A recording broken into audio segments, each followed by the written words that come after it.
सुन रहे हैं अपना भोजपुरी नंबर 1 की प्रस्तुति। हो तू तो चल गइलू देखे जखम, बताव जी के का करे हम।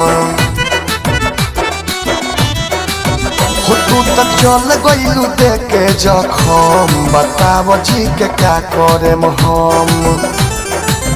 का करे हम गोरी, का करे हम हो, का करे हम गोरी, का करे हम हो।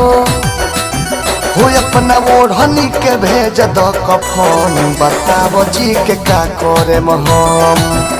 तू तो चल गइलू देखे जखम, बताव जी के का करे हम। Balaji recording studio Jadavpur presented by FI music. आप सुन रहे हैं अपना भोजपुरी नंबर 1 की प्रस्तुति।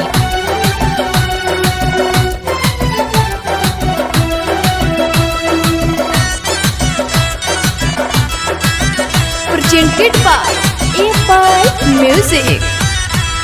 मन नाही लागे रोवतानी फुलवारी में, तू तो भुलैलू पिया जी के आकवारी में। हाँ मन नाही लागे रोवतानी फुलवारी में, तू तो भुलैलू सैया जी के आकवारी में। साथ छुट्टी नाही खैलू कसम, बताव जी के का करे हम। तू तो चल गइलू देखे जखम, बताव जी के का करे हम। Balaji recording studio Jadavpur.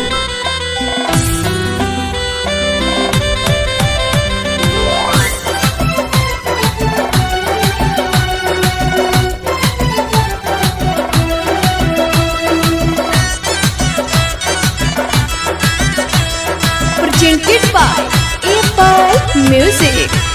निकले न दिलवा से तोर तस्वीर हो, मन कर फेंक दही दिलवे के चीर हो।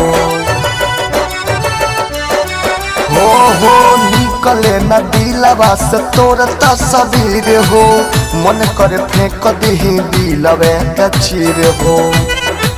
विदेशी यादों के टूटल भरम, बताव जी के का करे हम।